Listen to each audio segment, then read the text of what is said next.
start things off here. Just talk a little bit about New York. Continuation of Jason's story yesterday. We're going to go a little deeper here because you know what? The cannabis MSOs are here and they're ready to roll. So we touched briefly on the story yesterday about hundreds of previously stalled New York licenses being set for approval Q1 of 2024. Not a particularly bad way to start off the new year, but 2023's holiday season is looking a wee bit greener for a small number of underserved Empire State operators poised to close things out on a much higher note, the MSOs. The multi-state operators in New York with medical cannabis licenses were literally the biggest winners of the lawsuit settlement that held up state licensure progress over the greater second half of 2023, receiving the green light from state regulators Friday to enter the adult use market on December 29th, exactly 1 year after Governor Kathy Hochul launched the state recreational sales initiative. So, can't say it wasn't planned from the start. But per the article, New York's Cannabis Control Board approval had been anticipated for months, but the decision the decision marks a controversial milestone in the rollout of the state's adult use market. Following the state Supreme Court's December 1st decision to lift an injunction that prevented regulators from handing out new adult use business licenses, the CCB, at its meeting Friday, approved Columbia Care New York, Curaleaf New York, Etain, and Acreage Holdings, PharmaCann, and Cresco Labs to move forward before the ball drops on Times Square on December 31st. Speculation began back in June of the OCM possibly allowing MSOs to enter the recreational market by year end, effectively eliminating a 3-year waiting period for the state's 10 vertically integrated medical marijuana providers, or registered organizations, as they call them, ROs out there. Per the article, regulators adopted the waiting period to provide a first-to-market advantage for social equity retailers and smaller suppliers, but they shifted gears in an effort to expand retail channels and accelerate business as hundreds of unlicensed marijuana stores proliferated the market, particularly in New York City. That first-to-market advantage was largely erased as approvals for hundreds of card applicants and licensees were delayed for months because of lawsuits over the licensing process and social equity provisions. The OCM on Friday also dealt a blow to the state's small contingent of craft cultivators.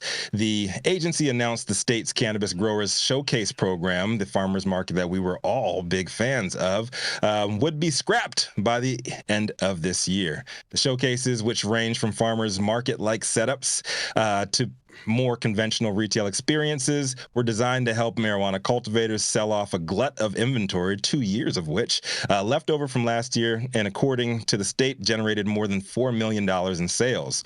New York's legal retailers that have been open generated more than $110 million in sales so far in 2023, far below the state's initial billion-dollar projections. New York operators told MJ Biz Daily in November the showcase was a lifeline.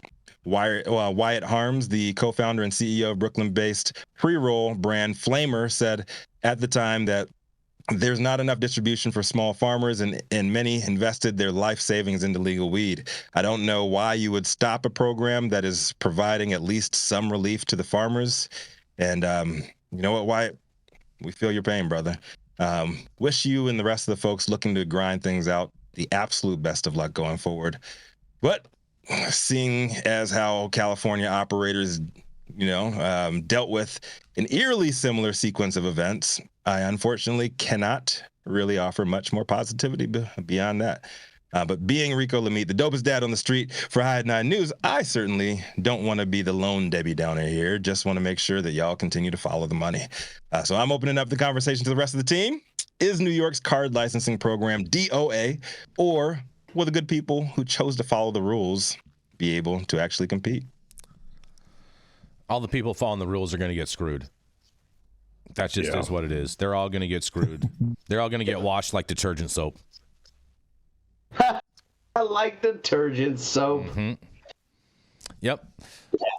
Full-time Jack move. And I hate saying this shit, but we said this shit on Jump. Did we not say this shit on Jump? And Gretchen, we love you, Gretchen, but Gretchen was all bullish on the New York market. They're going to do such a great job. Yeah, They're going to do such a great job. They really care. Full-time Jack move, man, from the jump. That's what happens when you spend a career like dealing with bureaucrats and pumping, blowing hot air, to inflate them. That's exactly what you get. You're going to get, the buy-in. You're going to make all these people start following the rules, start kissing the ring of the Hochul government, and then, they're left in the bag, not full of cash, if you were wondering. Yes.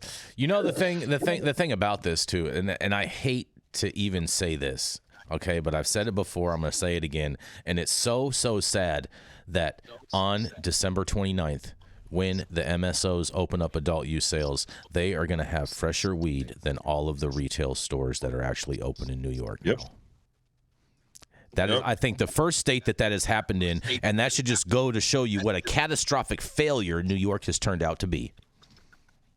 They're not even throwing a bone to the cultivators, and they're shutting down the farmers market, so they can't come to market. So this is just tough. Just tough news. It's a tough way to start Christmas, the holiday season. In all fairness, that farmers market program was only like a small pilot program, and I don't think was intended to last forever.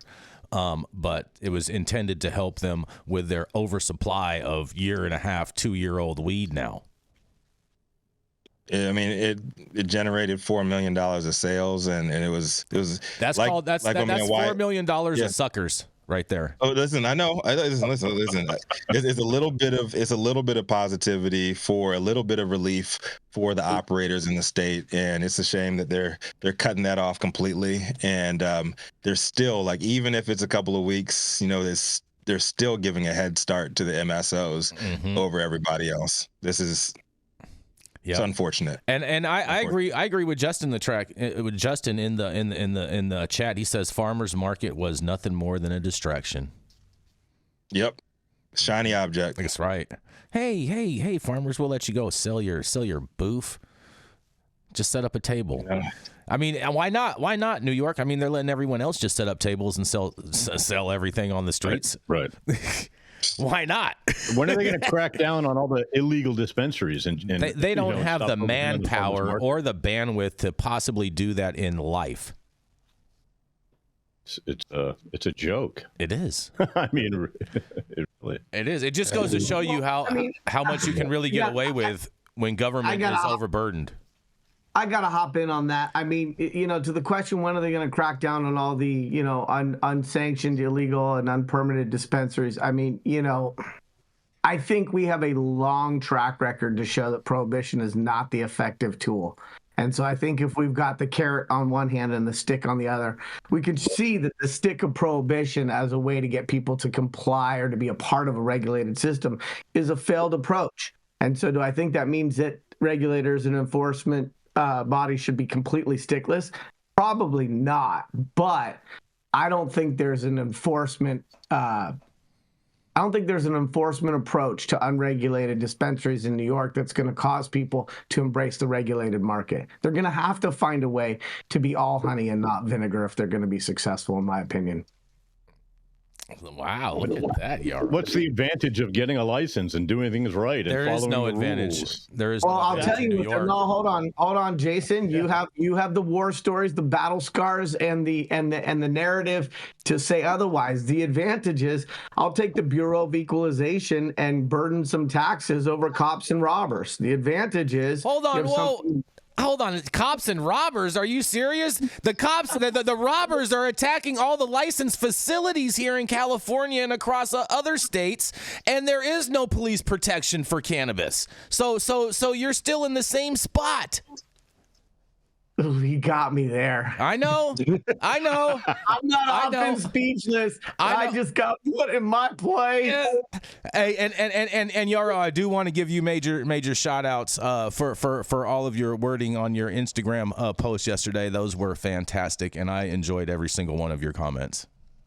Thank you, brother. Yes. I was told that because for those that haven't gone to Instagram, I was told that I should be less critical of Brittany Grenier because of her status being a part of two historically disenfranchised categories. Brittany Griner. PH is silent. My bad. Okay. Oh man, I mispronounced so everything. good. It is so good. It is so good. Jason's rubbing off on you. Jason's rubbing off on you. It's all right. It's all right, Yara. You're speaking your mind. That's what America's for. Yarrow understands truth, bro, and sometimes the truth is undeniable. And sometimes it hurts. That's right. Yeah. Sometimes it hurts. It hurts when you rip Band-Aids off sometimes, especially if you got hairy arms. It must hurt that the Russian Federation had to like put clamps on Brittany Griner while we were like putting clamps on all the oligarchs, you know, and impounding all their yachts. Oh, you know, and they had like a WNBA player that they had to put in jail for a. We're not. We already talked about this story yesterday. We got to go back to New York. Yeah, Jason wants to shut it down as soon as his side gets criticized. No, that's cute. That was the Democrats that were doing all of that stuff. That's real cute. Real cute. But yesterday's news cycle. Yeah, all in all, man. All in all, speaking of oligarchs, Curaleaf will have a happy Christmas. Yeah, they will. They're gonna have fresher weed. They're gonna have fresher weed than all the retails, bro. I cannot believe that this is happening in real life. I mean, right. So right, fresher. But let's talk about genetics, right? Like, what are they working with? Something that's 7 years old. Who cares? Who cares how old their genetics are? Because their weed is fresher. It means it's not gonna burn your throat and give you some like weird disease from smoking it. The only thing that was burning my throat was the internet troll yesterday. But aside from that, I thought that was burning your hide. Chapping my hide. No Vaseline. No Vaseline. Man. Oh man, I hope you guys. We're the women on today's show. We need to check this locker room talk. I hope you guys check it out. On that, we're gonna go to a commercial. We're gonna be right back.